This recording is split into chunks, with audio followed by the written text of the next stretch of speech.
imagina. Ahora nos toca cáncer de cervix y lesiones preclásicas. Cervix. A ver, ¿me puedes apagar?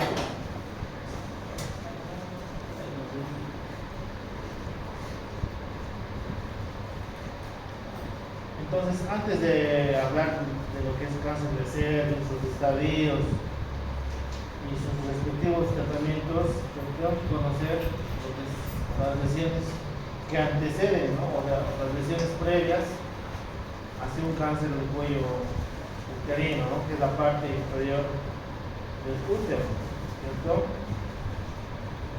A ver, entonces, hacemos recuerdo de la anatomía de lo que es el útero. Sabemos, ¿no?, que el útero es un órgano reproductor femenino, más o menos tiene una longitud de 6 centímetros, ¿cierto? En mujeres no grávidas, por 5 por 3 centímetros, ¿cierto? Tiene divisiones, ¿no? La parte que está encima del istmo, porque tiene una región que se llama istmo, se llama cuerpo del útero. Y la parte que está por debajo del istmo, que es una región de transición, es lo que se conoce como el cuello. La parte de interés ahora es pues el cuello, ¿no? El cuello del útero. Ahora, ¿cuánto mide el cuello del útero? Más o menos mide 3 a 4 centímetros de largo, ¿no? Y unos 2.5 a unos hasta 3 centímetros de ancho. Obviamente esto varía de acuerdo a la paciente. No es lo mismo una paciente en prepuber o una paciente en estado premenopáusico o postmenopáusico, ¿no? Y ahí pues el útero y el cuello ya va a ser una longitud más disminuida, ¿no? Ahora, el cuello del útero pues tiene dos tipos de epitelio, ¿no? Dos tipos de células. Un epitelio escamoso simplificado no queratinizado, que es este, un lingote histológico, o cuando se hace una dirección especular, así se ve, ¿no? La parte que se ve, y la parte interna que está revestido por un epitelio cilíndrico, ¿no? Que se conoce como el endocervix. Entonces, también tenemos dos orificios. Un orificio es el orificio cervical interno, que comunica básicamente el conducto endocervical con la cavidad endometrial, ¿no? Y básicamente tiene el mismo tipo de epitelio cilíndrico, ¿no? Y un conducto cervical externo, ¿no?, que comunica lo que es el conducto endocervical con la cavidad de la vagina. Entonces, para que esté claro, el epitelio que recubre el conducto endocervical, que está entre el orificio interno y externo, es epitelio cilíndrico simple. Y el epitelio que está en la parte que se ve, o sea, exocervix, que lo conocen como hocico de la tenca, ¿no? Es epitelio escamoso certificado no queratinizado. Ahora, si estamos hablando que hay dos tipos de epitelio, ¿no?, escamoso y cilíndrico, entonces va a haber una unión escamo-columnar, o sea, una unión entre el epitelio columnar y el epitelio escamoso. La parte que está por dentro de lo que es la membrana basal de ambos epitelios, ya sea el cilíndrico o de lo que es el epitelio escamoso, es lo que se llama el estroma. El estroma tiene tejido conectivo denso, tejido muscular, y que tiene bastante vascularización linfática, arterial, y también ahí está lo que es las terminaciones nerviosas. ¿Cuál es la estructura que te delimita entre un cáncer y una lesión neoplástica? Es la membrana basal. Cuando pasa una regeneración atípica por más allá de la membrana basal, eso ya es cáncer de corazón. Entonces dijimos que tiene dos tipos de epitelio, ¿no? El conducto mesocervical y el exocervix, ¿no? Y por lo tanto hay una unión entre ambos, ¿no? Conocida como unión escamocolumnar. Ahora, como adelanto, esta unión escamocolumnar, que es con la que nacen, se conoce como unión escamocolumnar, pero original, ¿no? Porque posteriormente también va a haber una nueva unión escamocolumnar.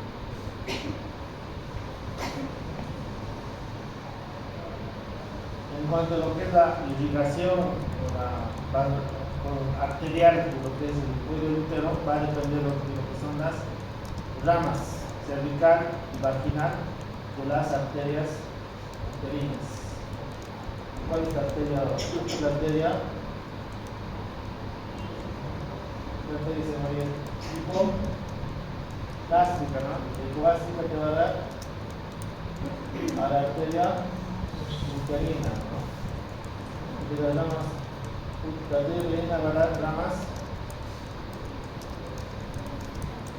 y ramas cervicales, ¿no? Cervicales y vaginales.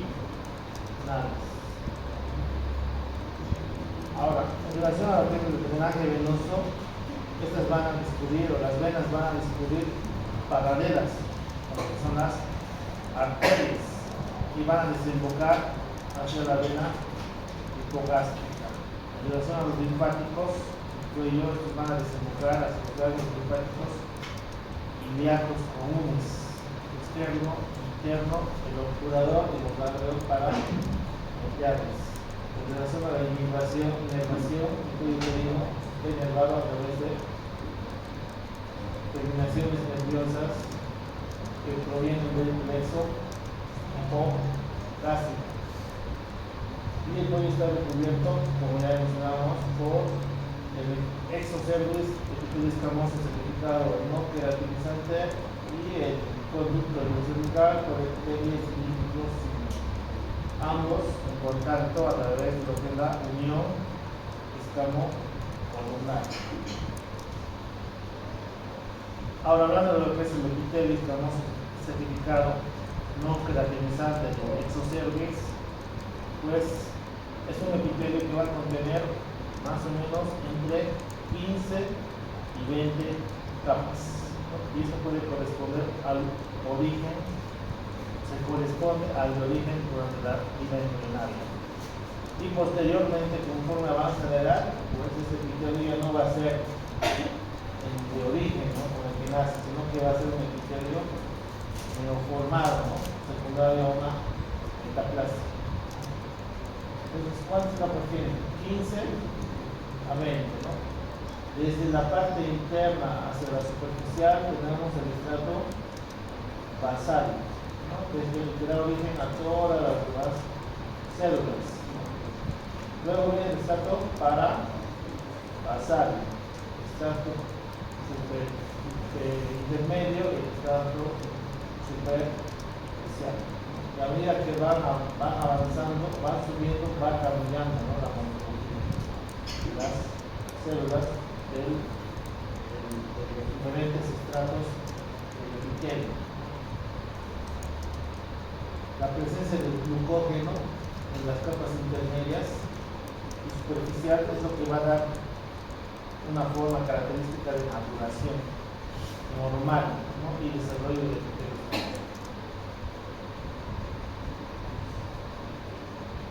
Entonces, el estrato basal, en este estrato de acá,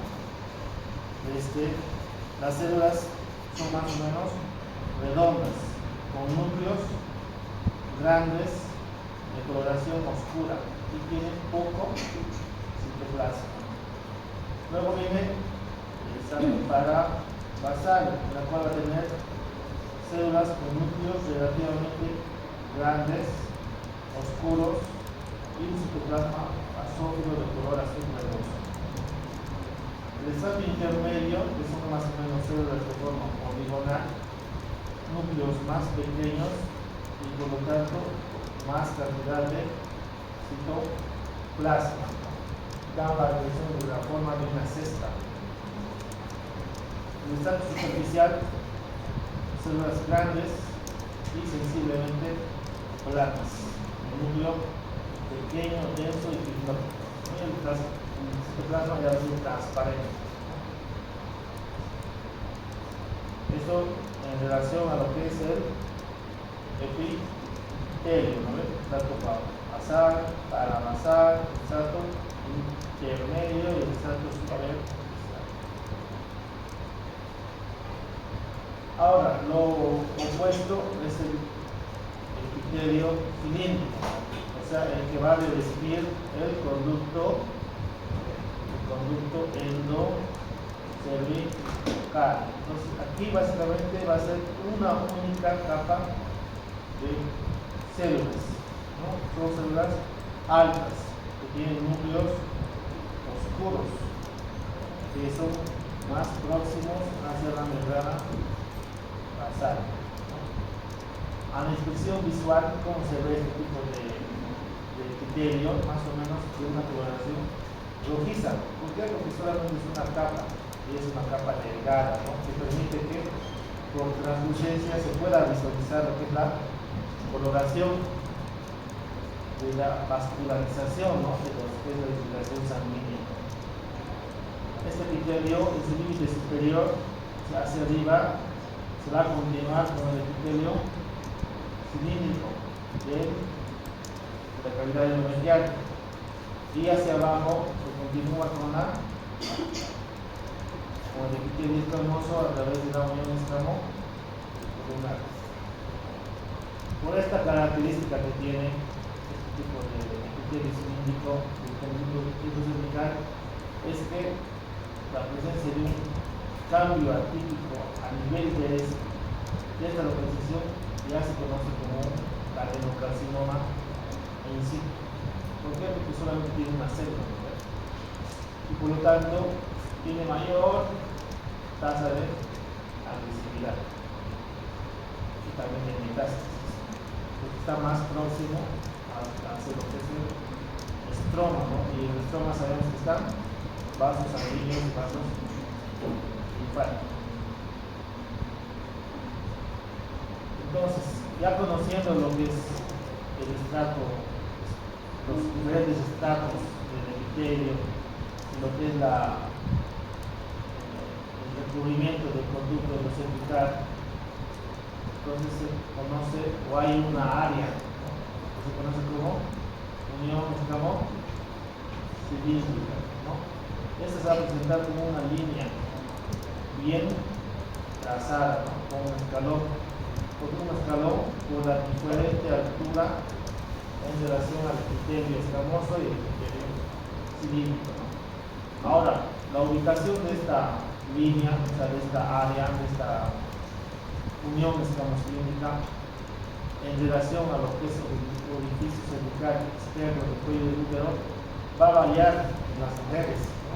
De acuerdo a factores como la edad, el momento del ciclo hormonal, traumatismos que hayan presentado la paciente durante sus partos o el uso de anticonceptivos orales o intraorales. Eso quiere decir que esta línea, o sea, esta unión escamocilíndrica no todo el tiempo va a estar acá, ¿no? Sobre el ectocervix, en el orificio cervical externo o CTD, sino que va a ir cambiando de localización. ¿Por qué? Por lo que va a haber crecimiento y demás. Entonces, se dice que cuando la mujer nace, en la niñez, en la perimenarquia, pubertad y durante los primeros tiempos, durante el periodo reproductivo, que es donde va a haber crecimiento, ¿no? Porque al principio ¿qué hace? Crece, ¿no? Y no solamente uno crece en altura, también crece sus órganos, también crece su útero, ¿no? Y ¿qué va a pasar? Va a cambiar la zona de la unión escamopular, va a ir cambiando, ¿no? Entonces, en las primeras etapas de vida, este orificio cervical, esta unión escamopular se localiza justo por acá, a nivel de la orificio cervical. Ahora, cuando pasa la pubertad y ya está en los primeros periodos reproductivos, ¿qué pasa con la mujer? Va a crecer, ¿no? Va a crecer, los genitales femeninos van a crecer por influencia de los estrógenos, ¿no? El cuello del útero se va a agrandar y se va a hinchar, y el conducto de lo cervical se va a elongar, se va a alargar. Y es por ese motivo de ese crecimiento es lo que se va a invertir. O sea, este epitelio de acá, estaba el epitelio cilíndrico, se va a visualizar a nivel de lo que es el ectocervix, ¿no? Y va a dar lugar a lo que se conoce como el ectropio, que es la visualización del epitelio cilíndrico a nivel del exocervix. Eso es completamente normal, no es patológico. Ahora, si estamos diciendo que este epitelio o este epitelio cilíndrico se ha invertido, entonces quiere decir que la unión escamocolumnar que estaba acá cuando nace se va a hacer más externo, se va a ir más externo. En este caso, en esta paciente con ectropio, la unión escamocolumnar, ¿dónde está? Está por acá, ¿verdad?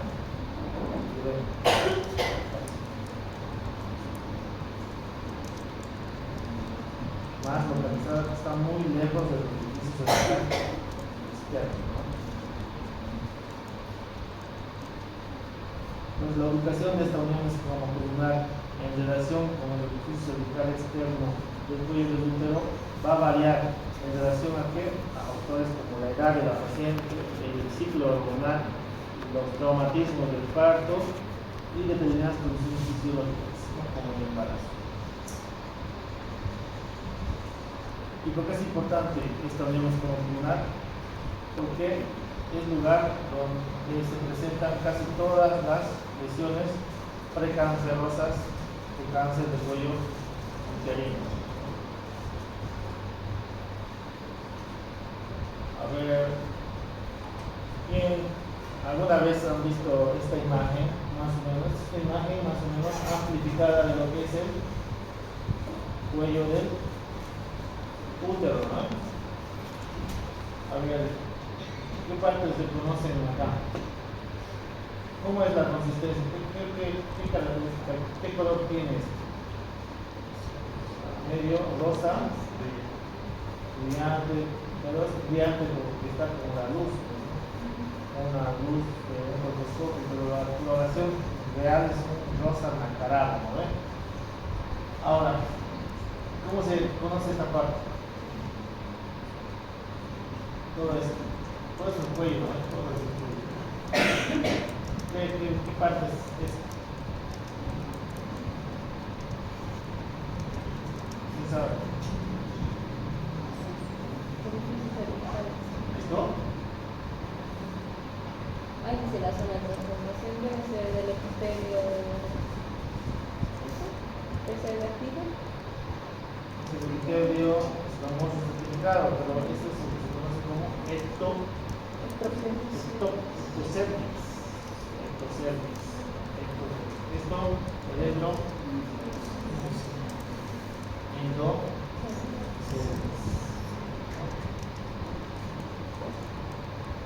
Ahora dice nueva unión escamocolumnar. Ya que dice antigua unión escamocolumnar. Entre la antigua y la nueva es lo que se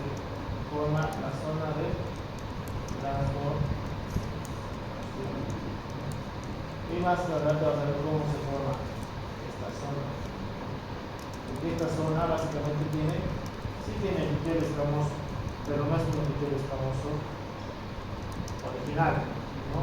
Es un epitelio escamoso neoformado, o sea, es un epitelio escamoso metaplásico.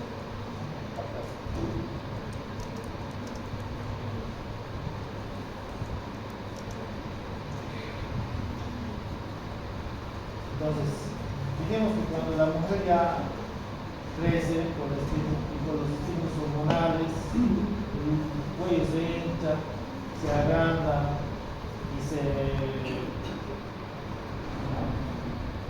elonga el conducto cervical, pues llega y el epitelio rojito, que es el endocervix, llega a cubrir todo, o casi la totalidad de lo que es el exocervix, ¿no? Entonces, vimos que aquí la zona de transformación, la unión escamoplumar es esta, ¿no? Estaba casi externa, ¿no? Es la original. Pero este epitelio cilíndrico en la vagina, por los cambios en el pH, por los cambios hormonales, va a empezar a cambiar, ¿no? Va a cambiar de forma, se va a adaptar al nuevo medio en el cual se encuentra. Por lo tanto, va a ser metaplasia, ¿no? Y al hacer metaplasia, va a avanzar este cambio celular desde afuera hacia adentro. Y por lo tanto, si está haciendo metaplasia, entonces va a haber una nueva unión escamoplumar, ¿no? ¿Hasta ahí está claro? ¿Se comprende eso? ¿O no? ¿Bien? ¿No? No finaliza la red. Ahí está. Esto es más o menos, ¿no? Entonces, esto es una imagen del cuello del útero, ¿no? Esto es el orificio cervical externo y todo esto que está delimitado es lo que se conoce como el trópico, ¿no? Entonces, esto ya es epitelio metaplásico, metaplásico. La unión escamoplumar antigua debe estar realmente más externamente, por acá. Entonces, este epitelio rojito que están viendo acá, ¿no? Que básicamente es epitelio cilíndrico, por los cambios que dice acá, cambios en torno ácido de la vagina, va a provocar una destrucción de estas células, las cuales van a ser sustituidas por estas células metaplásicas. Entonces, esta metaplasia va desde afuera hacia dentro. Conforme va a pasar el tiempo, esto va a ir disminuyendo hasta que esté localizada dentro de este edificio cervical. Entonces, la metaplasia, ¿dónde comienza? Comienza desde el límite distal, del trópico, o sea, desde acá comienza. Es por eso que la unión escamoplumar situada en la periferia del trópico va a progresar hacia el orificio izquierdo. Ahora, entre estas dos áreas de la metaplasia y seguramente la unión escamoplumar antigua es lo que se conoce como zona de transformación, ¿no? Todo esto es zona de transformación.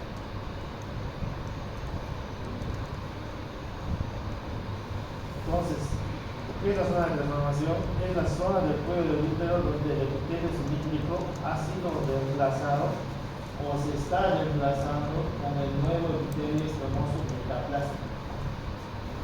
que se denomina zona de transformación, corresponde al área del cuello del útero limitada distalmente por la unión escamocolunar antigua y próximamente por la unión escamocolunar nueva.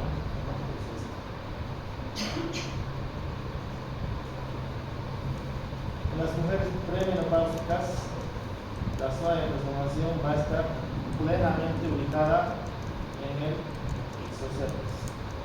Y a partir de la menopausia, y después de la menopausia, cuando ya va a haber baja estímulo estrogénico, por lo cual los genitales se van a atrofiar, se van a achicar por el entonces esta zona de transformación se va a desplazar primero parcialmente y luego plenamente hacia dentro del conducto endocervical, porque se va a achicar, ¿no? Como hay institucional. Entonces eso se explica mejor con esta imagen, ¿no? Entonces esta parte que se llama ectocervix, esto adentro está el endocervix, ¿no? Entonces cuando nacen, el nacimiento, prepubertad, los primeros años de la etapa reproductiva, es así, ¿no? Como está acá. Se ve el epitelio nuevo, el epitelio original y el orificio o la unión escamocolunar original se encuentra más o menos justo donde el orificio cervical. ¿No ven?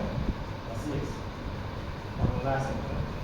Luego, cuando ya ven los primeros años de la edad reproductiva, por el crecimiento del conducto cervical, agrandamiento del útero, del cuello, ensanchamiento del cuello por el tipo de los estrógenos, este epitelio que estaba al principio solamente en el conducto cervical se va a ir hacia todo lo que está acá, ¿no? Y esto es lo que se conocía como ectopio, ¿no? Aquí todavía, aquí ya se puede ver que la unión escamocolunar ya no está pues aquí, cerca del orificio, ya está en la periferia, está más externa. Después, seguidamente, una vez que ya pasado esto, ya hay ectopio, las mujeres treintañeras, bajo la influencia de los estrógenos, bajo la influencia del ácido de la vagina, estas células que eran medio rojitas, cilíndricas simples, van a cambiar de forma, ¿no ven? Van a hacer metaplasia. Como dice, la metaplasia comienza en la periferia. Entonces, primero también comenzar por acá, crecido, y aquí está. Entonces, y al haber metaplasia, ya va a haber una nueva zona de transformación. Antigua zona de transformación, y pues aquí ya se conoce como la antigua unión escamocolunar, y entonces entre ambas está la zona de transformación. Luego, cuando la mujer ya está en la perimenopausia, o sea, más o menos 45, 50 años, la metaplasia, si se dan cuenta, ya ha ido avanzando hasta casi hasta llegar al orificio cervical externo. Hay un área completa de metaplasia. Y posteriormente, en la posmenopausia, cuando la mujer ya está en bajo nivel de estrógenos, cuando ya hay inhibición de los genitales, atrofia, pues lo que es la zona de transformación ya va a ser más hacia el orificio cervical externo, ¿no? Se va a entrar. Y aquí ya se aparece lo que es la unión escamosa. ¿Cuál es la unión escamoso entre el epitelio escamoso original y el epitelio escamoso metaplásico? ¿Está claro eso? ¿Sí o no? ¿Tienen como alguna pregunta de eso? De las uniones. Porque todo esto da lugar a lo que se conoce como zonas de transformación de tipo 1, zonas de transformación de tipo 2 y zonas de transformación de tipo 3. ¿Cuándo se habla de estos tipo 1, tipo 2 y tipo 3? Cuando se hacen imágenes visualizadas en cuerpos o film. Entonces, zona de transformación de tipo 1 es esta. ¿Y cómo se caracteriza? Porque se ve de forma completa tanto la unión escamocolunar antigua, la unión escamocolunar nueva, junto con su zona de transformación. ¿Vale? Zona de transformación de tipo 2 es cuando ya van a necesitar la unión escamocolunar nueva y ahora está más próxima hacia lo que es el orificio cervical externo. Y también se puede ver todavía la unión escamocolunar antigua. Y la zona de transformación 3 es esta, más o menos, quiere decir que la zona de transformación ya va a estar más interna, o sea, se va a adentrar hacia el conducto cervical, por lo cual ya no se va a visualizar de forma completa. Solo lo que es la unión escamocolunar nueva. Solamente se podría llegar a visualizar la unión escamocolunar antigua. ¿Está clara esa imagen? ¿Sí? ¿Alguna duda? ¿Algo de esto? Nada, ¿no?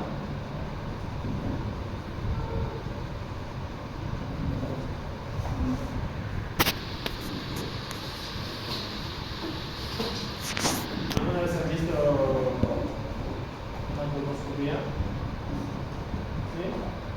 Ahí menciona, ¿no? En el reporte de colposcopía eso, ¿no? Las zonas de transformación, las lesiones periplásticas, ¿qué más?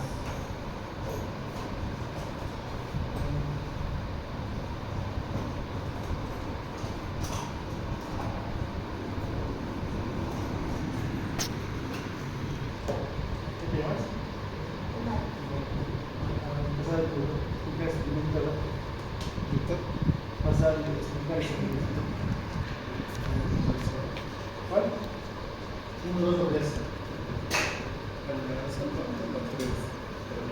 ¿Es la 3? ¿Estás seguro?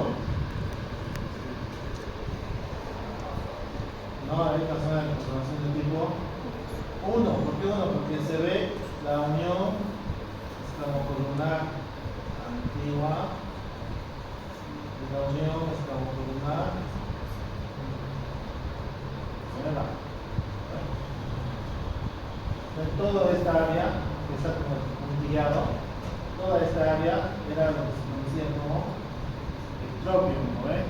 Digamos que este ectropio, por el cambio pH ácido en la vagina, va a ser metaplasia, desde afuera hacia adentro, ¿no?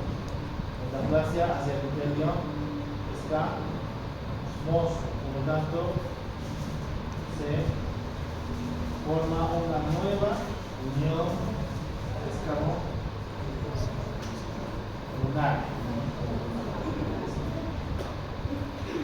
Ahora, para que también se den cuenta, aquí si ves esto, hay unión escamocolunar. No, ¿ves? ¿Por qué? Porque ya no es este epitelio cilíndrico, es epitelio escamoso. Entonces, la nueva o la antigua unión escamocolunar, conforme va avanzando la metaplasia, se va a convertir en unión escamosa. Entre el área escamosa original y el epitelio escamoso metaplásico. Ahora se preguntarán entonces si ambos son epitelios ¿cómo voy a distinguir, cómo voy a reconocer cuál es la antigua unión escamocolumnar? Porque si vemos así, pues no vas a poder distinguirlo, ¿eh? Pues, ¿a partir de qué estructura te permitiría ubicarte eso? ¿Dónde está eso? Según la literatura dice que a partir de lo que son las criptas. O sea, ¿qué pasa? ¿Qué cabía? Había el interior límbico, ¿no? El más externo. Y al hacer metaplasia, este epitelio se ha ido recubriendo las criptas de las células endometriales. Y por lo tanto, ahí se forman los que se conocen como los famosos quistes de Nabot. Los quistes de Nabot son los parámetros de referencia para que tú puedas reconocer dónde estaba la antigua unión escamocolumnar. Entonces, para que no quede dudas, estos son zona de transformación de tipo 1. Aquí va, no sé mejor, ¿no?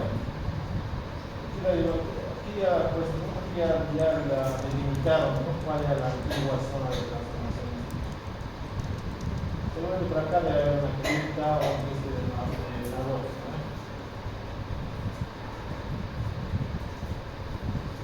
Entonces, esta zona de transformación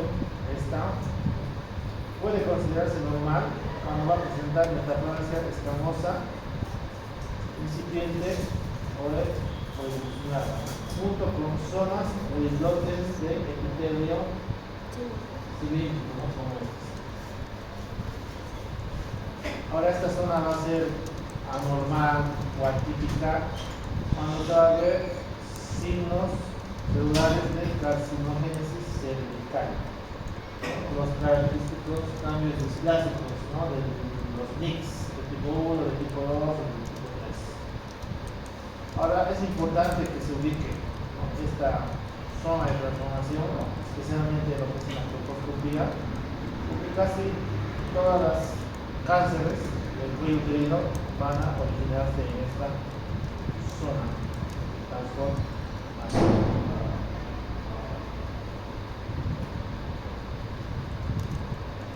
Ahora, ya conociendo lo que es esto de la anatomía básica, conociendo más o menos cómo es la distribución del cuello del útero, ¿no? Tomando en cuenta los epitelios cilíndricos, epitelio escamoso, las antiguas uniones escamocolumnar, la nueva y las zonas de renovación, pues viene a hablar lo que es el cáncer, ¿no? Perdón, lo que es las lesiones neoplásicas, ¿no? El término de neoplasia intraepitelial denota las lesiones del epitelio escamoso de la porción inferior del aparato genital femenino y que además son los precursores de un cáncer invasor, ¿no?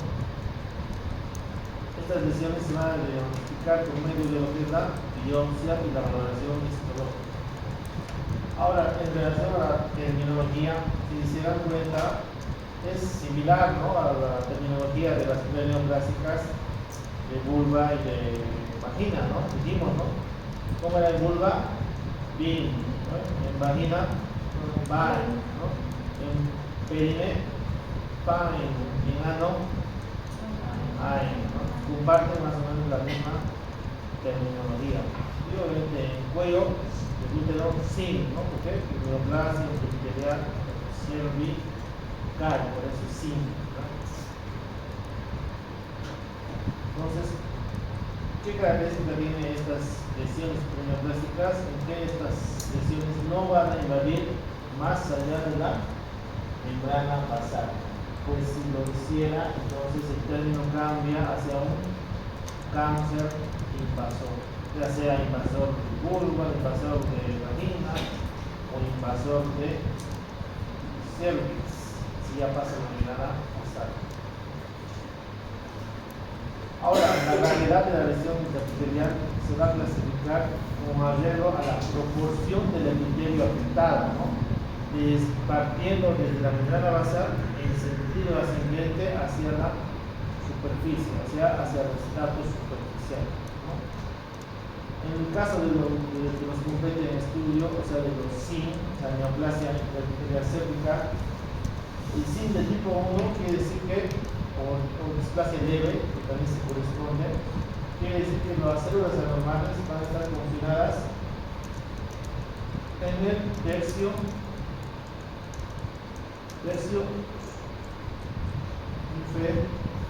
inferior, o sea, acá, se lo van avanzando, entonces las células específicas van a estar solamente en el tercio inferior.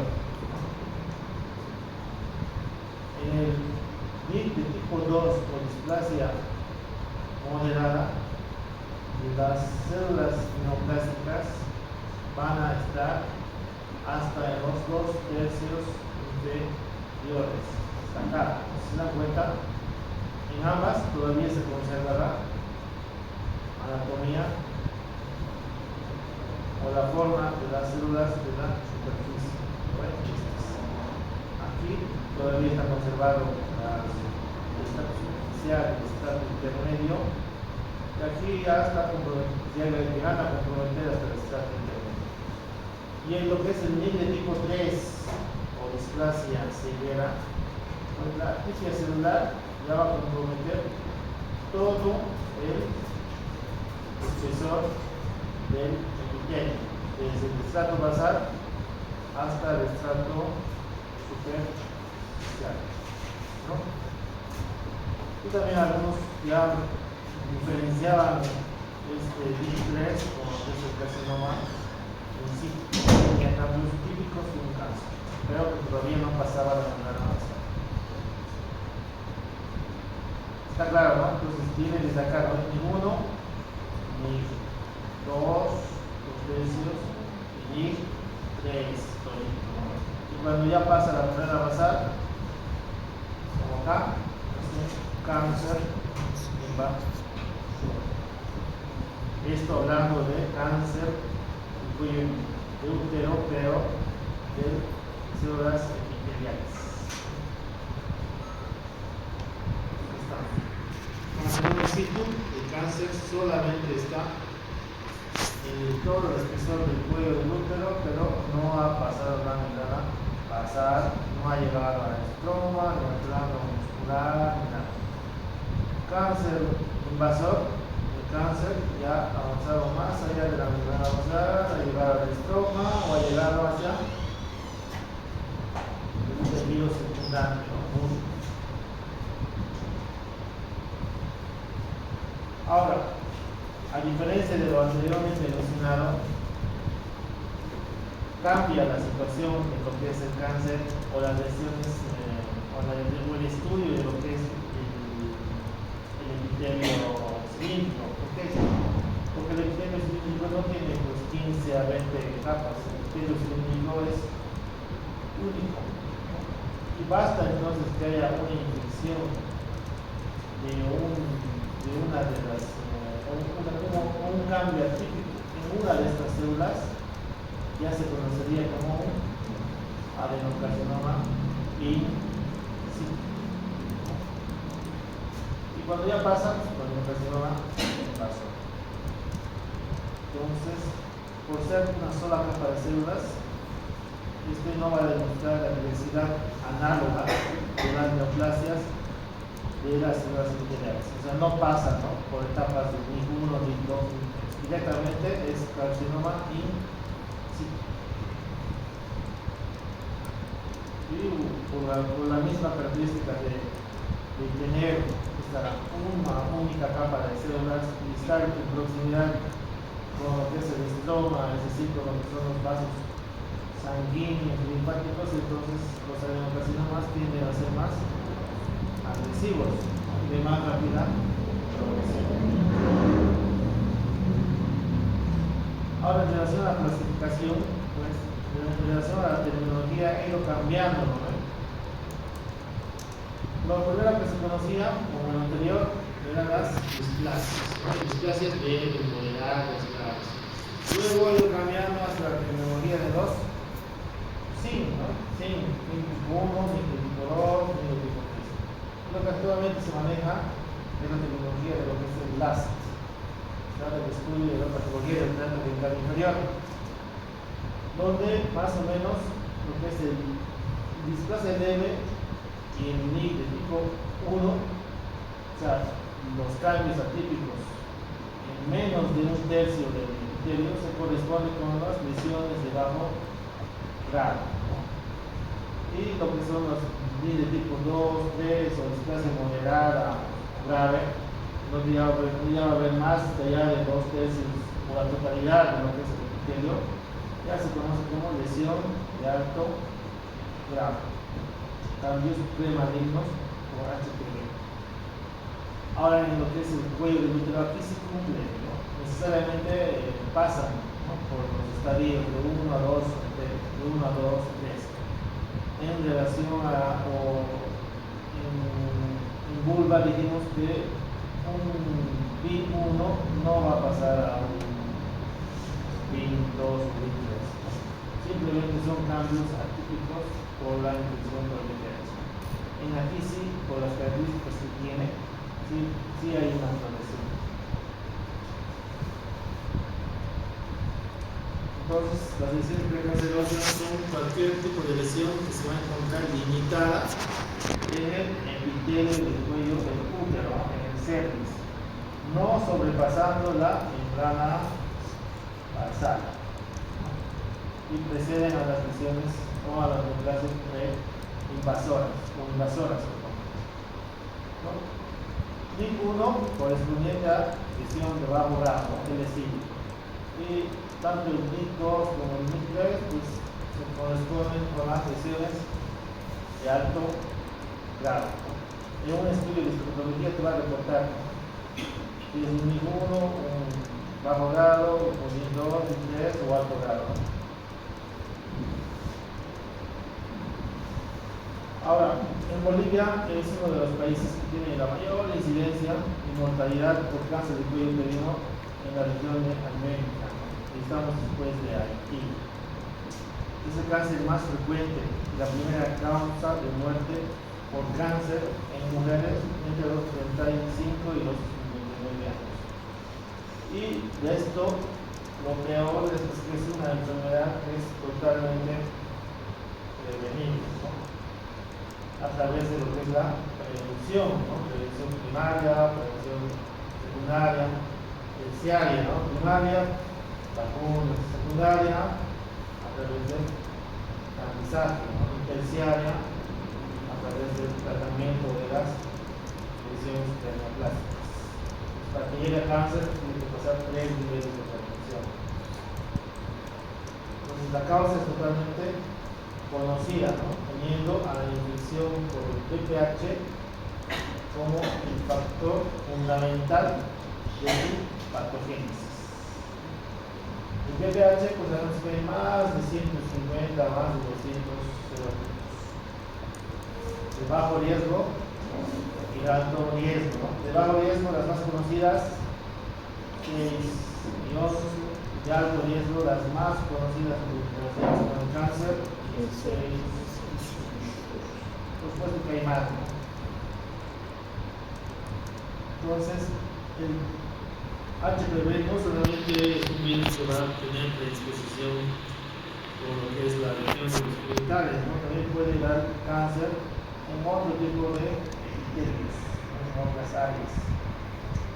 ¿Qué epitelios se menciona? Epitelios de la orofaringe, epitelios del pene, de vulva, ano, vagina. Ahora, el cuello del útero es un área especial, ¿no?, para las infecciones de VIH. ¿Por qué? Porque tiene un área de transición, la zona de transformación y las enfermedades que estamos hormonales.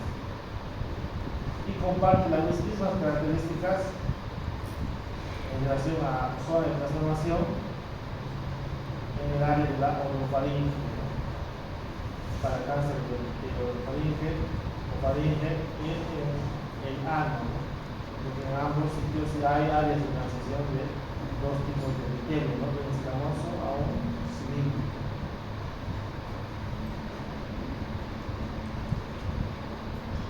el VPH es la infección de transmisión sexual más común a nivel mundial, con un pico de prevalencia entre los 15 y los 25 años, donde un 80% de las personas han estado expuestas al virus al menos una vez en la vida. Es muy frecuente. Ahora, las lesiones epiteliales, ya sea de bajo grado o alto grado, van a ser diagnosticadas frecuentemente entre los 25 y los 35 años, mientras que el cáncer invasor, el cáncer in situ y el cáncer invasor finalmente después de los 40 años. Entonces, hoy actualmente sabemos que el cáncer de cuello uterino está dado por una infección persistente por una cepa de alto riesgo del HPV. El 16 está relacionado con aproximadamente 50% de todos los casos y el 18 con un 20%. Pero adicionalmente también se mencionan otras cepas, ¿no? Que están relacionadas a un 19% del cáncer. Las cepas 31, 33, 45, 52 y 58. A ver, ¿quién sabe qué se llama la vacuna para estas 9 cepas? Porque hay una vacuna, ¿no? Para las 9. ¿Qué se llama?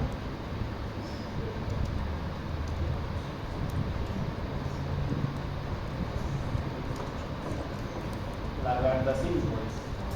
La Gardasil 9, ¿no? Porque hay 3 tipos de vacunas, ¿no? La que es para cepas 16 y 18 es la Cervarix. La que salió tetravalente para las cepas 16, 18 de alto riesgo y 6 y 11 de bajo riesgo es la Gardasil. Y la que aumenta a las anteriores para cepas 31, 33, 45, 52, 58, la Gardasil 9, no monovalente. Entonces, ¿qué es el HPV? Es un virus de DNA, ¿no? Que no tiene envoltura, no tiene información genética, tiene más de 150 serotipos. Hay serotipos de alto riesgo, bajo riesgo, como ya dijimos. Está altamente asociado a cánceres, ¿no? Genitales y extragenitales, y también relacionado a tumores benignos. ¿Cómo se llamaba la infección por HPV en la vulva? La vulva, lo que vimos que había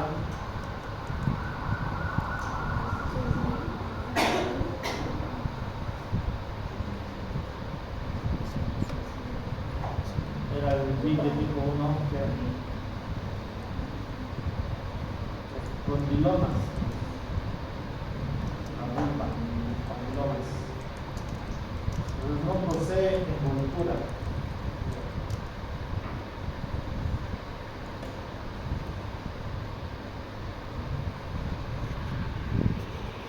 Tiene la particularidad de que para que se produzca una infección, este virus necesita que haya un área de abrasión o un área de transmisión o transición de epitelios. ¿Cuál es el área donde hay mayor abrasión y el área donde tiene una área de transición de epitelios? Pues la vagina y el cuello del útero. Ahí es un área de abrasión y transición. Ahora, en relación al genoma del HPV, se menciona que tiene genes tempranos y genes tardíos. Los tempranos, desde la E1, E2, E3, E6, E7, E8. Y los tardíos, los L1 y L2. ¿Qué hacen los genes tempranos? De estos los más importantes son los genes de tipo 6 y 7. Están relacionados con la supresión de los oncogenes, ¿no? Y los tardíos, los genes que van a codificar para la proteína sustitutiva. estructurales de la cápsula del virus. Hay una región reguladora que va a contener promotores que van a iniciar la replicación y van a controlar la transcripción, ¿no? De los genes. Básicamente, ¿qué es lo que hace este virus? Como la mayoría de los virus, se va a apoderar del sistema de replicación celular de una forma desproporcionada, ¿no? Y posteriormente va a modificar, va a mutar la célula y van a formarse células antígenas. Ahora, para que se produzca cáncer de cuello uterino, ¿qué tiempo creen que pasa?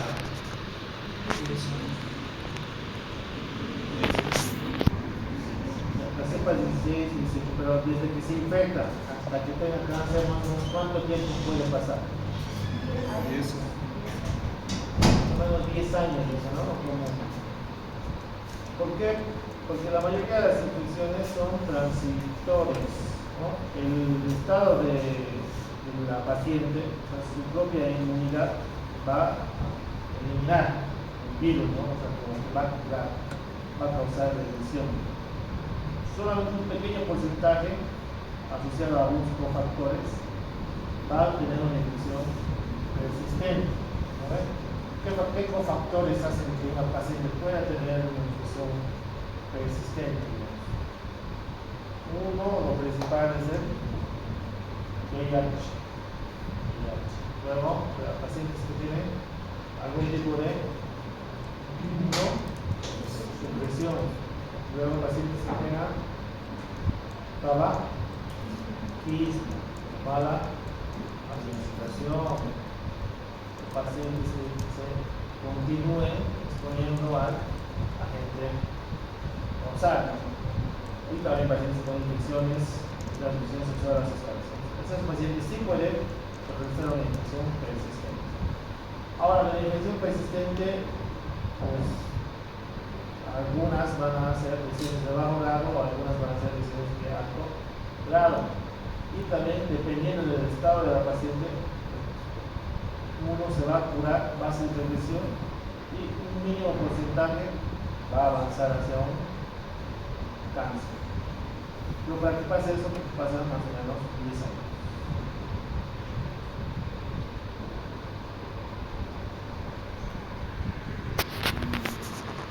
Hablando de lo que era, ¿por qué es importante hablar de lo que es la historia natural? Porque como hemos visto, desde la infección hasta el cáncer pasan años, ¿no? Hasta 10 años. Entonces, si se dan cuenta, hay bastante tiempo como para que a una persona se la estudie, se la diagnostique y se trate, ¿no? Antes de que a esto. Empezando de lo más básico, es la prevención primaria, ¿no? ¿En qué consiste la prevención primaria? Básicamente vacunas, ¿no? Ahora, las vacunas son varios tipos, ¿no? Bivalente, tetravalente y monovalente, ¿no? Según el esquema de vacunación en Bolivia, se recomienda la vacunación entre los 9 y los 12 años, pero han ampliado ahora hasta 14, 15 años, ¿no? Están vacunando. Ahora, ¿se puede vacunar a una mujer a los 25 años? Sí se puede. Aunque haya iniciado su vida sexual, se puede. No siempre están dispuestos a ese experimento. Claro. No siempre va a estar con una. Puede que la vacuna del 9, por ejemplo, le proteja contra otras cepas, ¿no? Ahora, ¿se puede vacunar cuando ya tiene una infección por HPV diagnosticada por PCR? Puede. Igual se puede vacunar. Ahora, ¿cuál es el esquema de vacunación? Al contacto, o sea, empieza a contacto cuando van, ¿no? Luego, al mes y a los 6 meses. Ahora, solamente se da 2 dosis en pacientes que no son inmunocomprometidos, primero. y 3 dosis en los que son inmunosuprimidos, ¿no? Luego viene la prevención secundaria. Prevención secundaria sería las pruebas de tamizaje. ¿Con qué pruebas se hace tamizaje? Lo más básico, Papá Nicolau. Luego, la toposcopía puede entrar, pero otra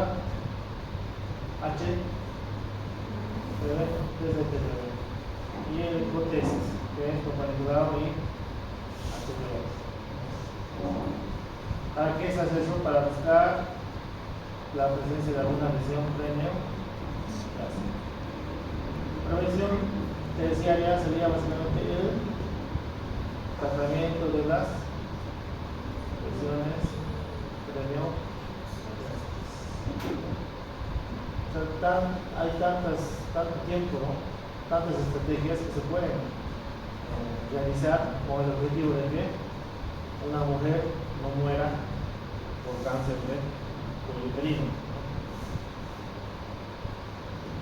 Ahora, en relación a lo que son las imágenes que se pueden ver, dijimos que el NIC de tipo 1, que también se corresponde con la lesión de bajo grado, la tipia celular está en menos de un tercio, ¿no? Menos de un tercio, así.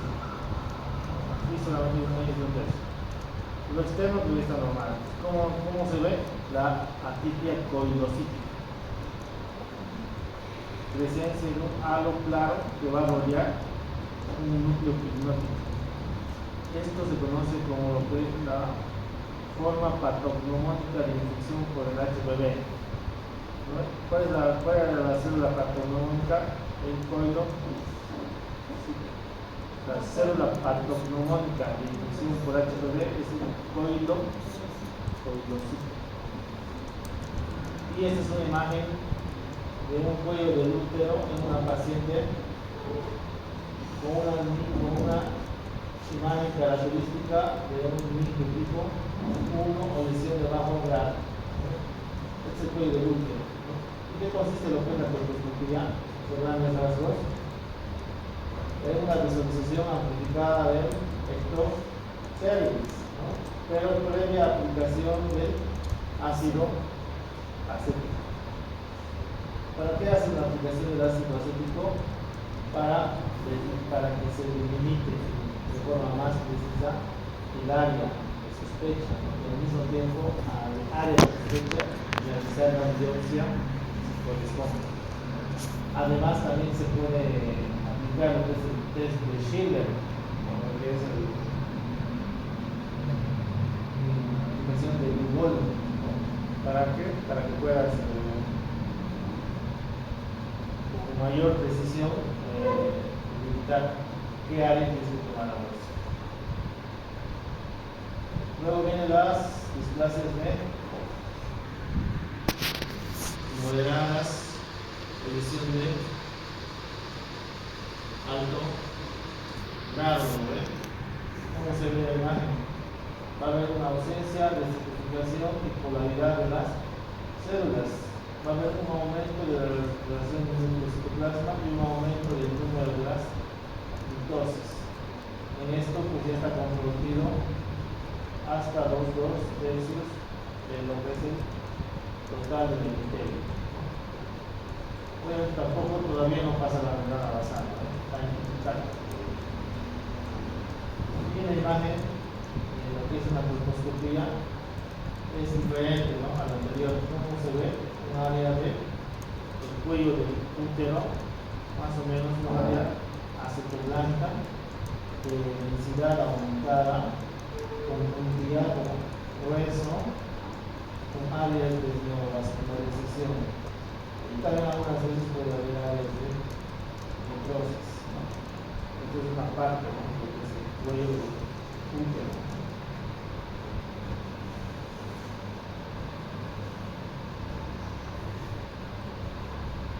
Luego viene lo que es el NIC de tipo 3. del tipo 3, que la totalidad del epitelio ya tiene cambios celulares atípicos. Va a haber una alteración de la estructura del epitelio teñida intensamente, aumentando su diversidad. Va a haber anomalías celulares, pérdida total o parcial de la diferenciación de las células y su maduración. Y como se ve en la imagen, pues igual, ¿no? Área blanca, densa, punteado grueso, con áreas de neovascularización, áreas sangrantes, áreas ulceradas o áreas necróticas. Esto igual ya se podría altamente predecir que esta paciente inclusive puede tener hasta un cáncer invasor.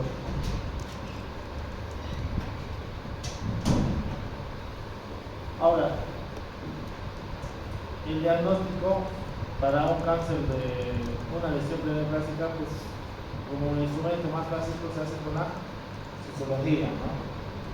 La colposcopía, ¿para qué sirve? Para amplificar la visualización del cervix y que te ayude a tomar muestras, ¿no? De sospecha. Y la confirmación total se hace con la biopsia del cuello del útero, ¿no? Con una pinza y sacabocados. Y actualmente ya se hace el test de VPH a todas las pacientes, ¿no? Para ver el grado de riesgo que tienen, ¿no? Y qué tipo de serotipos de VPH tienen. Ahora, cuando ya tienes un NIT de tipo 3, se menciona que la regresión va a estar más disminuida, ¿no? 32% va a reducir, va a ser persistente la infección en un 56% y estos pacientes pueden llegar a un cáncer invasor en 12%, ¿no? Ya de un NIT de tipo 3, en comparación con un NIT de tipo 1, ¿no? Donde va a haber un mínimo porcentaje de pacientes que pueden llegar a un cáncer invasor. Entonces, teniendo en cuenta lo anterior, ¿cómo se procede? ¿Qué tenemos que hacer primeramente? Lo que es antes de hacer el tamizaje, pues tenemos que hacer lo que es la vacunación, ¿no? Entonces, ustedes como médicos de información tienen que orientar a todos sus pacientes, a sus familiares, que se hagan colocar la vacuna, ¿no? Para el HIV. Y durante su trabajo, durante su desenvolvimiento, tienen que concientizar a las pacientes femeninas, especialmente, en que entren en algún protocolo de pesquisa para lesiones perineoplásticas en cáncer de cuello del útero. Ahora, el protocolo va a variar, ¿no? Dependiendo si son pacientes con algún factor de riesgo o sin factor de riesgo. Factor de riesgo principal se menciona en el VIH. Ahora, pacientes que no tengan factor de riesgo, es decir, pacientes que no tengan VIH, no tengan inmunosupresión, entonces tienen menos de 21 años, entonces no está todavía recomendado hacer alguna prueba de pesquisa, o sea, citología, etc. No se debería realizar. ¿Por qué no? Porque en algunas situaciones algunos resultados interpretan como alguna lesión perineoplástica, y eso que hace que estos pacientes en edad todavía temprana se sometan a algún tratamiento innecesario que puede arruinar futuramente su futuro obstétrico. Ahora, cuando tienen entre 21 y 30 años, entonces lo recomendable es hacer las citologías, o sea, los papanicolaos. ¿Cada qué tiempo se hace papanicolao? ¿Cada año? ¿Quién tiene más de 21 años ustedes? ¿Qué haces cada año? Papanicolao.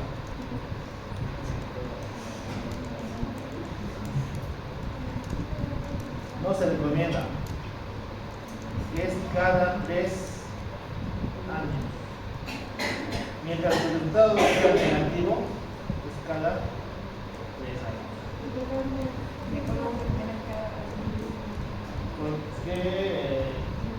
¿Qué involucra que vayas a un ginecólogo a hacer Papá Nicolau?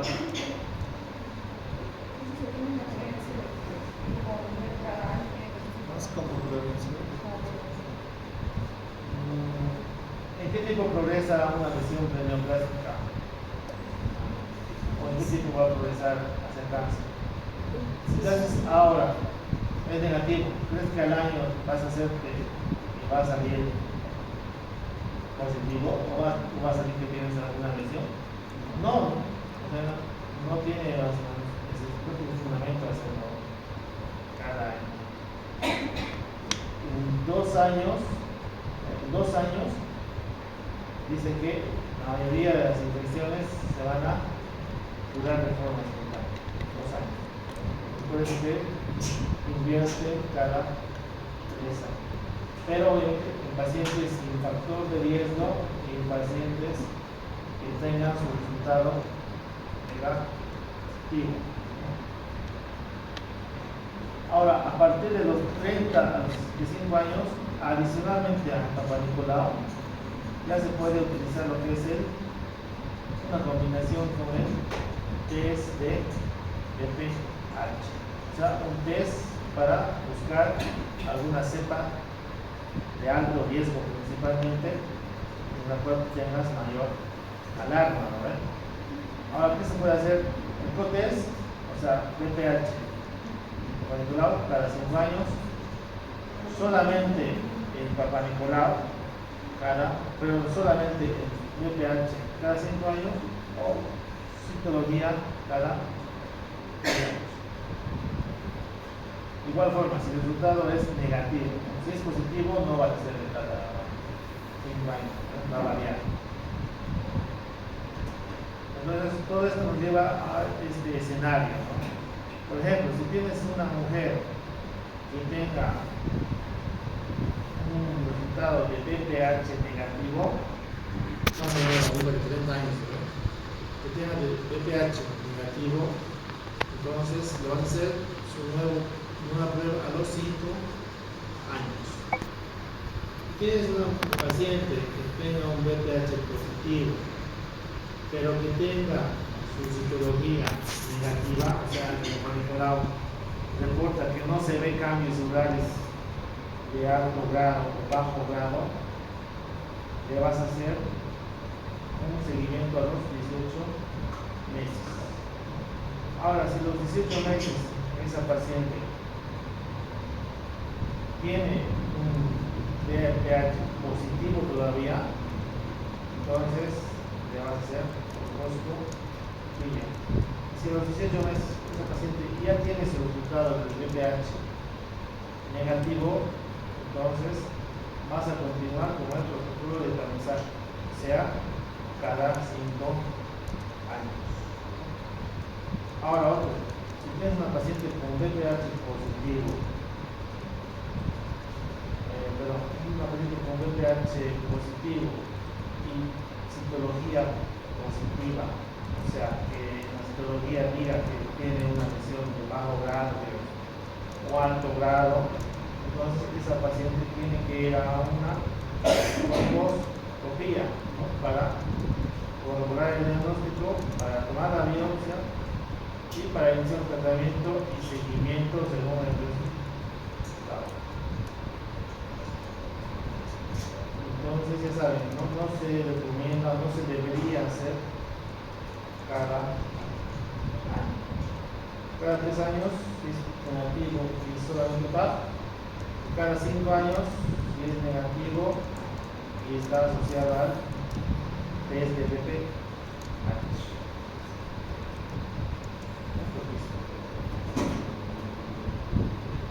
Ya, pues te mencionan que te da lo que es el resultado de la muestra, el tipo de estudio, es el sistema de test, con lo cual te va a dar el tipo desde qué tipo de muestra tiene, si es adecuada la muestra, lo principal, si es una lesión de bajo grado o alto grado, si es normal, o si tiene algunos cambios que todavía no pueden cumplir los criterios de normalidad. Y también te puede reportar si tuviese alguna infección asociada, ¿no? Como una tricomoniasis o una marginosis o presencia de hongo.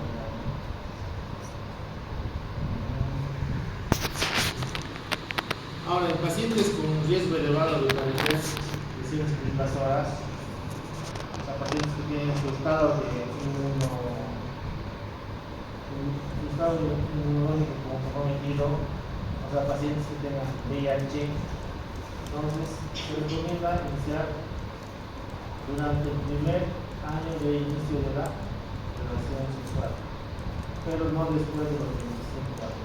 O sea, de los 21 años. Antes de los 21 años debería de realizarse estos pacientes con factor de riesgo de lesiones meningoplásticas, ¿no? Ahora, en estos pacientes la pesquisa sigue siendo por vida. En el anterior grupo de pacientes, la pesquisa con los protocolos de cada 3 años o cada 5 años solamente se hace hasta los 65 años. En este grupo de pacientes, por vida. Ahora, cuando tienen menos de 30 años, se puede realizar una citología, se tiene que realizar una citología al momento del diagnóstico. Si esta citología va a ser normal, se debe repetir entre los 6 y los 12 meses. Y se tiene que hacer hasta 3 citologías anuales. Y si son todas negativas, entonces esta paciente pasaría a un protocolo de cada 3 años. Pues primero se hace al contacto, luego se hace a los 12 meses y se repite por 3 más. Por 3 años. Si es negativo, cada 3 años. Ahora, si tiene más de 30 años, entonces se puede optar por 2 métodos de pesquisa, ya sea solamente con citología o ya sea combinada con el TSPH. Si es solamente por citología, entonces de igual forma que el anterior, se tiene que repetir a los 6 a los 12 meses, se tiene que repetir por 3 años. Si es negativo, cada 3 años. Ahora, si tienes el co-test y tienes una citología negativa y un VPH positivo, tienes que repetir el mismo co-test en un año. Y la colposcopía se debe hacer si alguno de los co-tests que presenta sigue siendo positivo al año. Entonces, hay que recordar que el cáncer de cuello uterino es una enfermedad que es completamente prevenible, no se puede curar, ¿no? Con niveles, ¿no? Desde el nivel más básico hasta el nivel más avanzado. El control integral del cáncer de cuello uterino incluye la prevención primaria, que es la vacunación contra el VIH, la secundaria, detección de las lesiones meningoplásticas, y terciaria, el tratamiento del cáncer, pero el cáncer en estadio localmente avanzado. Todo esto con el fin de que se muera contra o si alguna paciente muera por cáncer de cuello uterino. Ahora, en relación al tratamiento, han debido ver alguna vez, hay distintos tipos de tratamiento, ¿no? Desde lo que es la crioterapia, que es una terapia que se realiza en pacientes que tengan alguna lesión meningoplástica del tipo 2.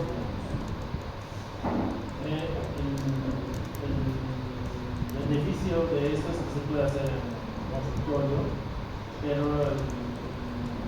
en contra es que no puede o no permite que tengan una toma de muestra.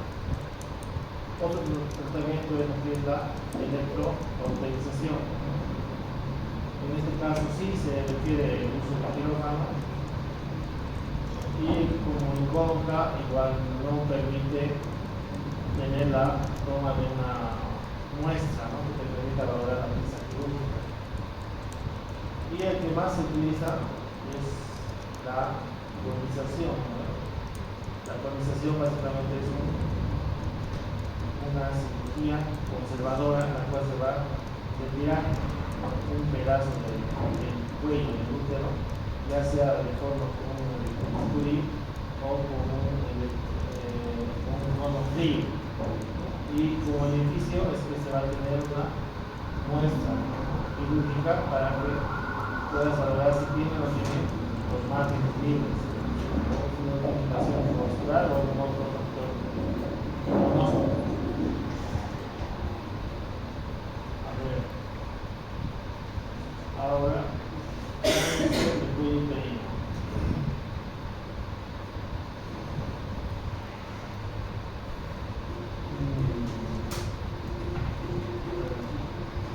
Dijimos que previo a lo que es el cáncer de cuello uterino, entonces están lo que es las lesiones preinvasoras, ¿no? De alto grado o bajo grado. Cuando hablamos de cáncer, cuando las células neoplásicas invaden más allá de la membrana basal. Ahí es cáncer invasor. Entonces, a nivel mundial, el cáncer de cuello uterino pues, sigue siendo uno de los cánceres más comunes de las mujeres, ¿no? Siendo el cuarto más común después del cáncer de mama, colorectal y el pulmón. Para el globo local, en el año 2020 más o menos se observó y estimó que en todo el mundo hubo aproximadamente 604.000 casos nuevos de cáncer y 342.000 muertes anualmente. Casi más de la mitad de las pacientes mueren por cáncer.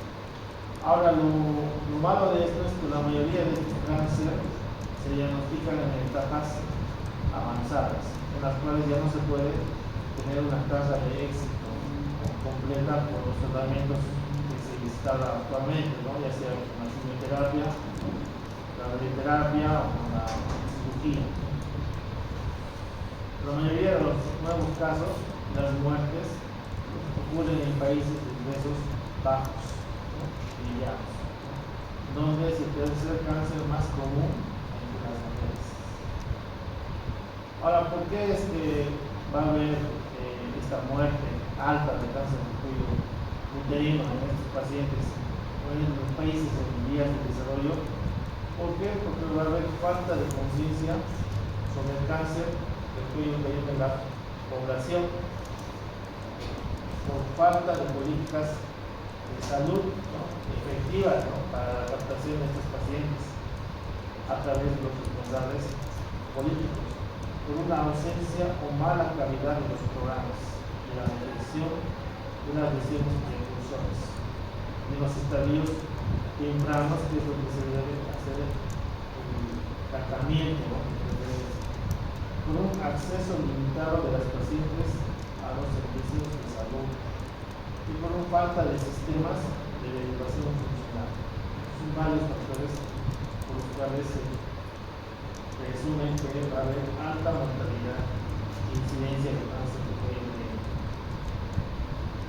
Con relación a esta situación epidemiológica, se ve que en Bolivia se ve 58 por 100.000 casos, por 100.000 mujeres. Hay 58 muertes por 100.000 mujeres.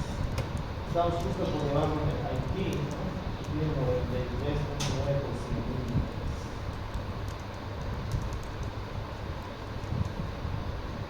Ahora este baño como regulatorio, ya sabemos, ¿no? Que el útero tiene dos tipos de epitelio, ¿no? El cilíndrico, el escamoso, tenemos la unión como columnar y entre la unión como columnar nueva, la unión como columnar antigua, entonces está lo que es la zona de transformación, donde está el epitelio metaplástico escamoso, que es el sitio donde se origina la mayoría de estos cánceres inferior del cuello del útero. Ahora, en relación a la anatomía patológica, existen dos tipos de cáncer de mayor frecuencia en el cuello del útero, ¿no? Pues unos que van a venir de lo que es el epitelio escamoso, el carcinoma de células escamosas, ¿no? Que es la forma histológica más frecuente, llegando al 75% de todos los cánceres del cuello del útero. La otra forma es la de los adenocarcinomas, que son derivados del epitelio cilíndrico que va a revestir el conducto endocervical, ¿no? Más o menos un 25%. De estos dos, el más agresivo y el de más rápida progresión es el adenocarcinoma. Ahora, para hacer lo que es el diagnóstico del cáncer de cuello del útero, pues obviamente el diagnóstico de en vivo es como una biopsia.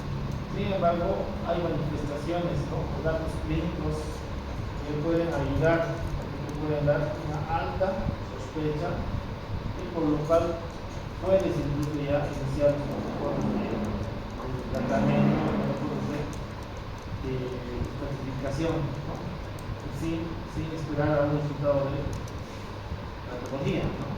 Pues lo característico de estos pacientes, cuando haces una revisión especular, son pacientes que se ve en la región de lo que es el cuello del útero, una lesión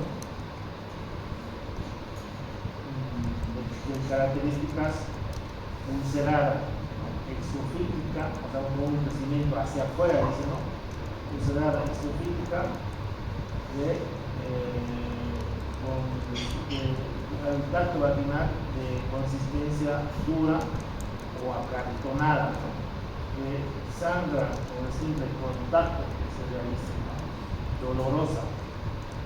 Estos pacientes generalmente vienen a la emergencia porque la mayoría no lo refiriendo que van a presentar un sangrado intermenstrual postcoital pero de larga evolución, ¿no? Y con un flujo vaginal seroso, ¿no? Purulento de forma característica. Ahora la sintomatología pues, varía de acuerdo a lo que es el estadio del cáncer, ¿no? En los pacientes que tienen estadios todavía, podemos decir, los microinvasores o cánceres son pequeños, pues los síntomas van a ser menores, ¿no?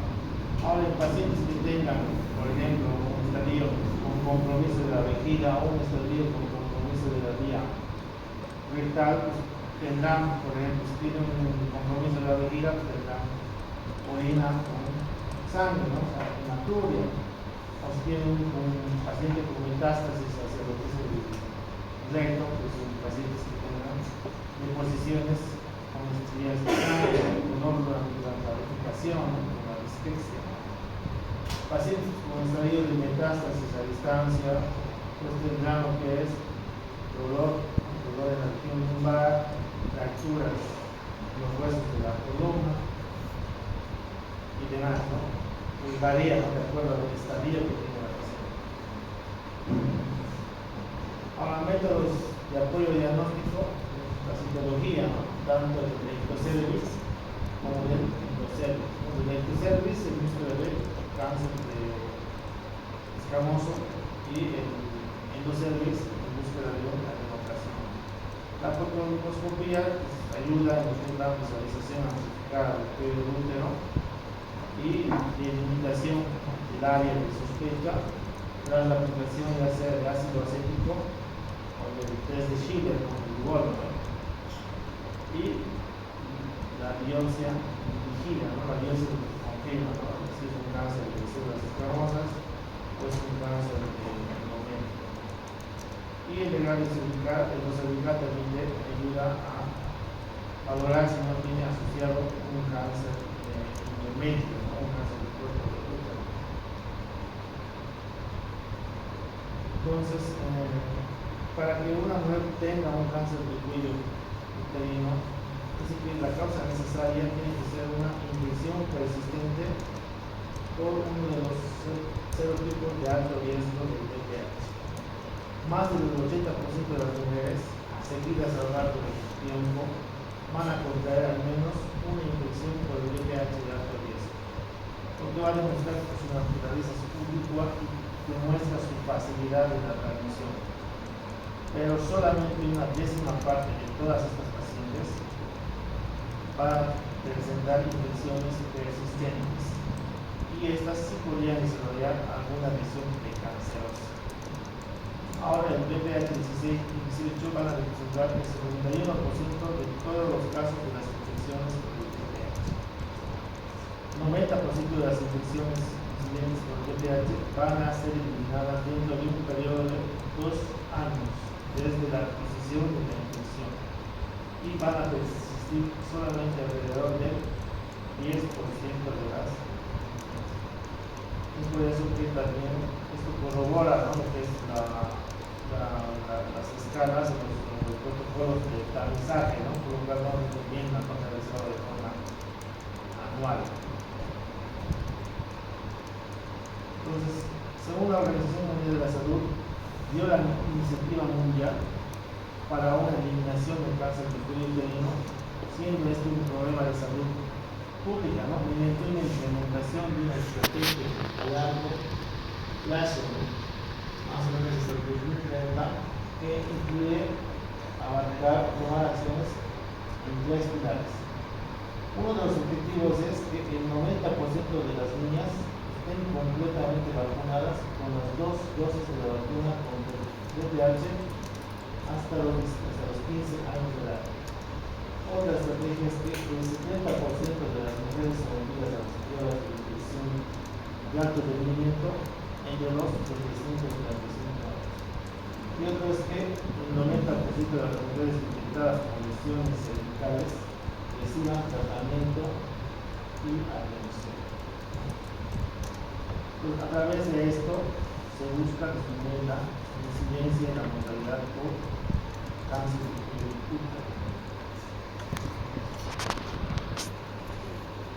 Hablando de las vacunas, ya mencionábamos, ¿no?, que hay 3 tipos de vacunas, ¿no?, las bivalentes para solamente las cepas 16 y 18, las tetravalentes para las cepas 6 y 11, que son las de bajo riesgo, además de las 16 y las 18, y la nonavalente, que además de las anteriormente mencionadas, incorpora para otras cepas de alto riesgo, ¿no?, las 31, 33, 45, 52 y 58. Todas estas vacunas son vacunas recombinantes, compuestas de partículas similares a virus y no son infecciosas, ya que no contienen DNA viral.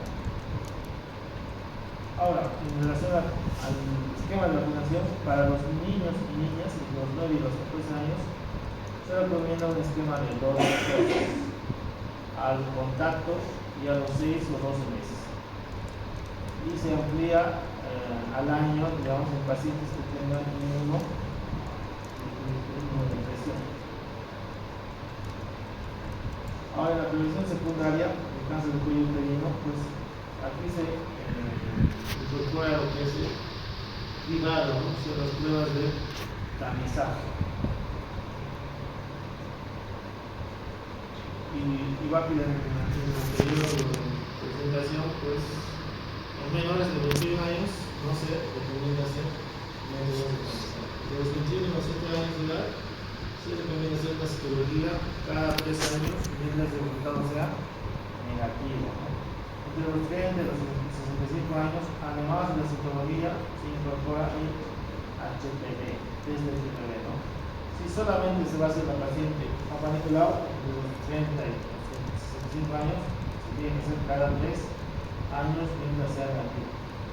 Si además de hacerse citología incorpora lo que es el test de VPH, entonces cada 5 años mientras sea negativo. Y si solamente se hace test de VPH cada 5 años. Entonces se hacen citologías cada 3 años.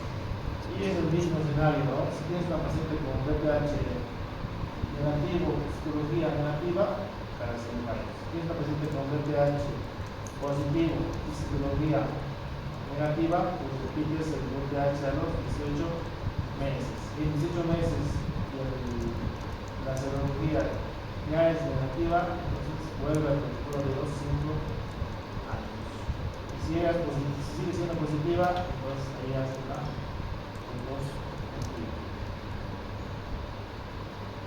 Ahora, en relación a lo que es la estratificación del cáncer de cuello uterino invasivo, entonces se refiere invasivo cuando la extensión va más allá de la membrana basal, cuando puede afectar hacia los paramétros, o sea, los ligamentos que rodean el útero, cuando se puede prolongar la vagina y cuando puede invadir a los órganos adyacentes en continuidad, ¿no? Hacia anterior, la vejiga, o hacia posterior, el recto, ¿no? También cuando hay una diseminación hacia los ganglios linfáticos, ¿no? Ya sea los regionales y por linfáticos a distancia. Entonces, para lo que es la simplificación del cuello del útero, el cáncer del cuello uterino, igual se debe usar lo que es el sistema de clasificación de la Federación Internacional de Ginecología y Obstetricia, ¿no?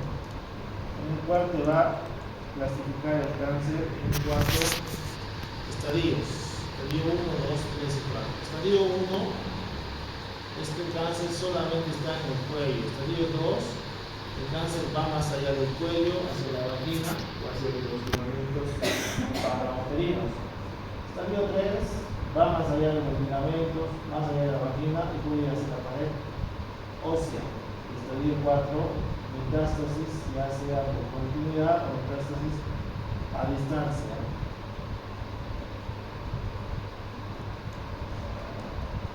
Ahora, como factores pronósticos en una enfermedad temprana, se toma en cuenta el tamaño del tumor, el compromiso del espacio vascular y la profundidad de la invasión lesional. A mayor invasión lesional, a compromiso del espacio o tamaño tumoral más de 5 milímetros, ya es un factor de riesgo.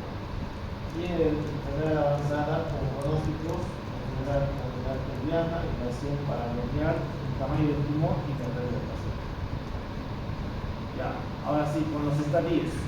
Estadio 1 hemos visto que el tumor solamente se va a encontrar en el cuello del útero, ¿no? Ahora el estadio 1 se subdivide en 1A y 1B. El 1A es que los tumores son todavía microscópicos, microinvasores, ¿no? 1A. Y el 1B son tumores ya macroscópicos, o sea, ya se puede ver, ¿no? Con la división especular o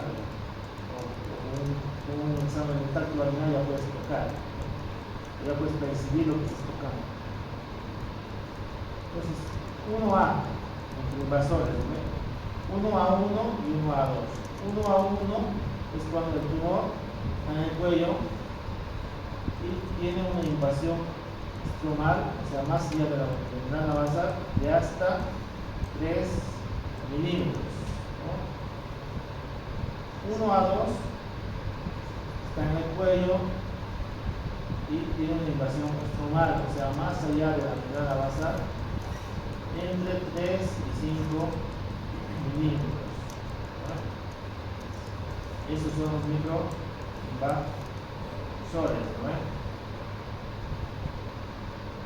Ahora el 1B, al decir 1, que sabemos que solamente está en el cuello. Ahora B, hay B1, B2 y B3. B1 quiere decir que el tamaño del tumor, que solamente está en el cuello, es más de 5 milímetros, pero menos de 2 centímetros, ¿no? Pero está solamente en el cuello, ¿no? El 1B3 quiere decir que el tumor igual sigue estando solamente en el cuello, pero la masa tumoral es más de 2 centímetros, pero menos de 4 centímetros. El 1B3 igual, como solamente en el cuello, pero que ya mide más de 4 centímetros, pero solamente está en el cuello, ¿no? En el estadio 2, el cáncer ya se ha diseminado hacia los 2 tercios superiores de la vagina o hacia el tejido que rodea al útero, o sea, hasta los 2 tercios superiores de la vagina o al tejido que rodea el útero, que está aquí los ligamentos vaginales, ¿no? Los uterosacros etc. Entonces, hay un estadio 2A, 1 y 2, el estadio 2B. En el estadio 2A, 2A1, quiere decir que el tumor mide menos de 4 centímetros, pero ya se ha prolongado hacia la vagina, pero hacia los 2 tercios superiores. Y en este no hay todavía compromiso de los ligamentos, o sea, el tejido que rodea a la vagina o al útero. Estadio 2A2, el tumor mide más de 4 centímetros, y ya hay compromiso de 2 tercios superiores de la vagina, pero todavía no se han quitado los ligamentos que están por acá. 2A1, menos de 4 centímetros, y el tumor está entre los 2 tercios superiores de la vagina, y el 2A2, más de 4 centímetros, el tumor está y va solamente hasta los 2 tercios superiores de la vagina, pero en ninguno de estos hay compromiso de los ligamentos, ¿no? Ni para los parametrios ni los superosacos. Ahora, de estos se considera localmente avanzado hasta el tumor 2A1, localmente avanzados. Hasta aquí están siguiendo el estadio, ¿o no? 2A1, no, 1 solamente en el cuello del útero, ¿no ven? 1A, en invasores, 1B, ya son los trópicos, ya se veía, ¿no? 1A1 hasta 3 milímetros, 1A2 hasta 5 milímetros. 2A1, 1A1, 1B1, 1B2, 1B3, no es fácil. 1B1 de 5 milímetros a 2 centímetros. 1B2 de 2 centímetros a 8 centímetros. Y 1B3 más de 4 centímetros. El 2B, bueno, el 2 quiere decir que el tumor ya ha llegado a los 2 tercios superiores de la vagina o los ligamentos para uterino, ¿no?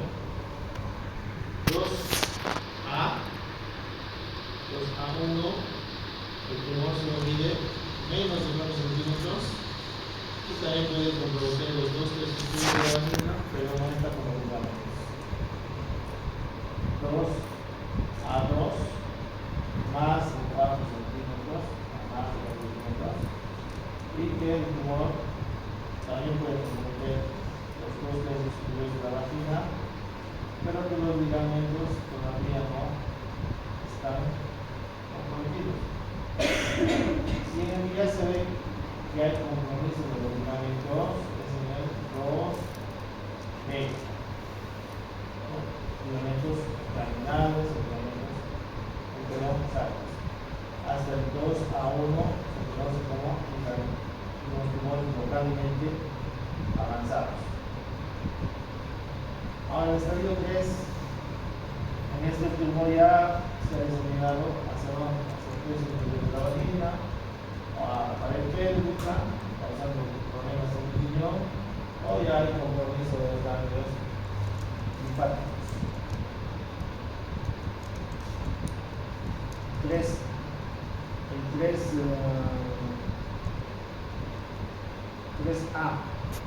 3A, el tumor ya ha llegado a el tercio inferior de la vagina.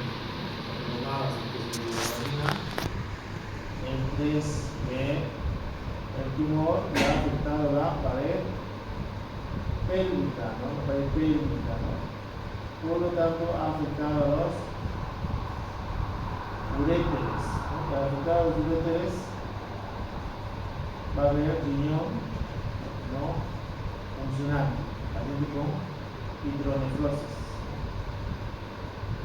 Ahora, el 3C, hay 3C1, 3C2, A la de 13 ya hay compromiso de los ganglios linfáticos. 13.1, ganglios linfáticos renales, los inguinales, ¿no? Y el 3C2 ya hay ganglios linfáticos de la cavidad abdominal, los ilíacos, con los ganglios preaórticos o ganglios ilíacos. 3C2. Ahora en el cáncer del estadio 4, pues 4A, 4B. 4A, el tumor se disemina hacia los órganos vecinos, o sea, hacia adelante, vejiga, hacia atrás, recto, ¿no? Y el 4B, tumor que ya va más allá de lo que es la pelvis, ¿no? Se va hacia distancia, esa metástasis a distancia. A, tumor, es la tumor, donde es la vejiga, correcto. Y el 4B, un tumor que hace metástasis a distancia. Sitios frecuentes de metástasis, el hígado,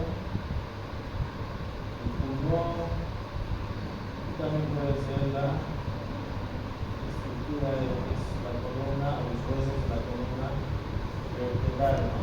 Lumbar, dorsal. Hasta aquí está claro los estadios. ¿Sí? A ver, ¿quién recuerda los estadios de cáncer de vagina? Uno, ¿qué era? La otra estaba limitada a Uno solamente en la vagina. El dorso, tercio medio de la tejido paravaginal, ¿no? 3, tercio inferior. tercio inferior de ¿qué más? O a la pared ósea, ¿no? Condillón no funcional. Y 4, lo mismo que acá, ¿no? Anterior, vejiga, posterior, recto, o a la distancia. ¿De vulva? Ya, entonces aquí el 4B, metástasis a distancia, ¿no?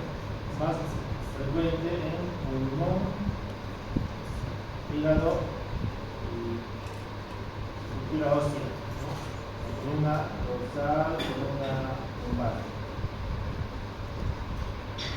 Ahora, en relación a lo que es el diagnóstico y la evaluación, pues el diagnóstico de los estadios 1A1 y 1A2, los que son menores de 5 milímetros, pues obviamente va a ser por medio de un examen microscópico de una muestra obtenida de una pieza de un cono, ¿no? Ya sea de un cono por asa de Lick o por un cono con bisturí frío, en la cual se va a incluir toda la reacción. O sea, difícilmente va a haber una persona que te va a decir al hacer una revisión estadio 1A1 no lo va a hacer, porque en caso de cuello diagnóstico, cuando valoras, cuando hay un tumor grande, ya se puede, digamos, por clínica, decir qué tipo de estadio puede tener la paciente. Entonces se debe tener en cuenta como factores pronósticos, uno, estadio o el espacio o la ocupación que presente las células nucleares en el espacio vascular, lo ideal es que no esté aplicado, ¿no? Y este factor pronóstico puede afectar el plan de tratamiento. Ahora, los márgenes deben reportarse como negativos para la enfermedad. Si los márgenes durante una biopsia y un cono van a ser positivos para cáncer, pues la paciente ya se va a asignar a un estadio más avanzado, ¿no? Un estadio B, B1, o sea, un nivel más de 5 milímetros.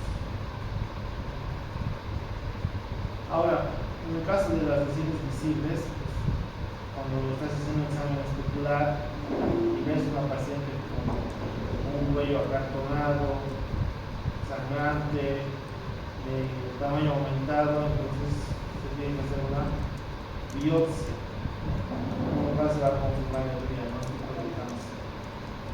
Ahora, la evaluación clínica es el primer paso en la asignación de la medicación. O sea, solamente al realizar lo que es la valoración por el tracto vaginal o la valoración por medio del tracto rectal, entonces se puede más o menos predecir qué tipo de estadio ya tiene esa paciente. Por ejemplo, si tienes una paciente que a la división le haces un examen muscular y ves que más o menos tiene un tamaño de masa tumoral de unos 5 centímetros, que ya compromete la parte superior de la vagina, y siempre se hace un tacto rectal, ¿no? Y al hacer tacto rectal ves que está fijo, está adherido hacia el parametrio del lado izquierdo. Entonces, ¿cuál sería más o menos el estadio que puede ocurrir en clínica? Un tamaño de 6 centímetros, que está en la parte superior de la vagina, y das tacto rectal, y al hacer tacto rectal ves que el útero está más o menos fijo, está adherido hacia el parámetro del lado izquierdo. ¿Qué estadio sería?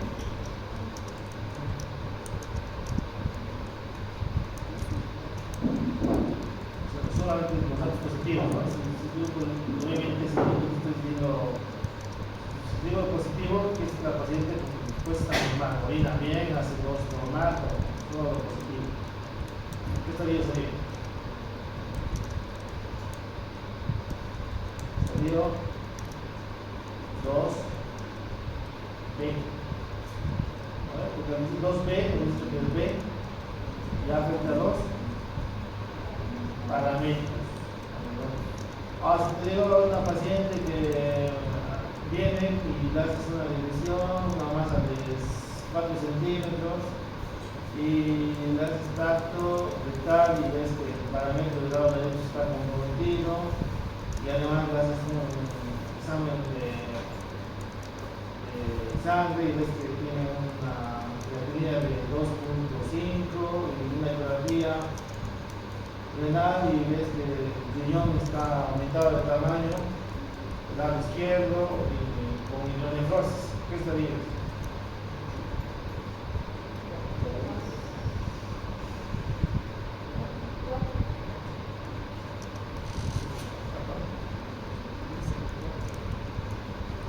Puede ser, pero ahí tu respuesta es más próxima, puede ser un estadio 3D, versus 4A, porque no pones, cuando lo haces en el reporte, por clínica no pones solamente 3D, pones digamos 3D versus 4A, como más próximo. Entonces a partir de la clínica ya se puede, ¿no?, hacer eso, pero adicionalmente pues, para ayudar en el diagnóstico, la estratificación se utiliza la tomografía computarizada, la resonancia magnética, la PET-CT, ecografía. Ayuda. Ahora, ¿cuándo sospechas que una paciente tenga cáncer invasivo? Porque decir es cáncer, dices. Cuando tras la aplicación de ácido acético, por medio de la microscopía, vas a ver en el cuello del útero áreas aceto blancas densas, ¿no?, de nieve, que ocupan gran parte de la superficie del cuello, ¿no? Y estas lesiones al contacto pueden sangrar con facilidad.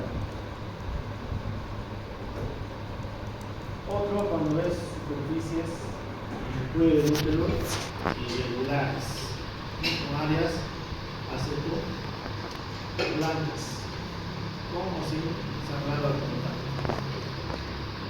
Aquí hay una imagen donde se ve un cuello del útero de una superficie más o menos ondulada, ¿no?, y que tiene sangrado al contacto, ¿no? Esto es lo que se puede como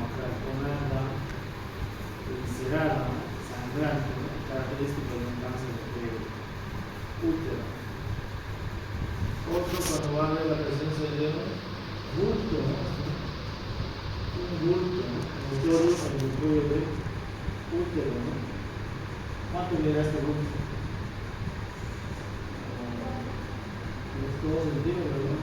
Si me diría 2 centímetros y no está en la vagina, ¿qué sería ese ritmo?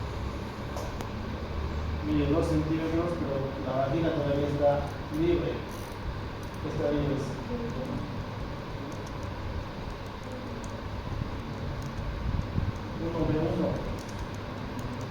1 de 1 era 25 milímetros y 2 centímetros.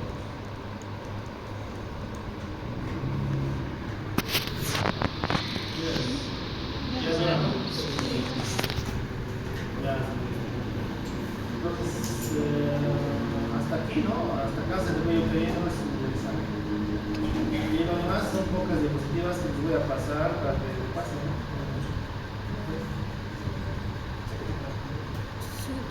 Ya. Ahora, como puntos clave, repasen los estadios, porque más o menos voy a poner los relatos. Un paciente con sangrado y con dispareunia, que le haces un examen especular y ves una masa de 3 centímetros, pero sin compromiso de la vagina. 1, ¿qué estadio corresponde?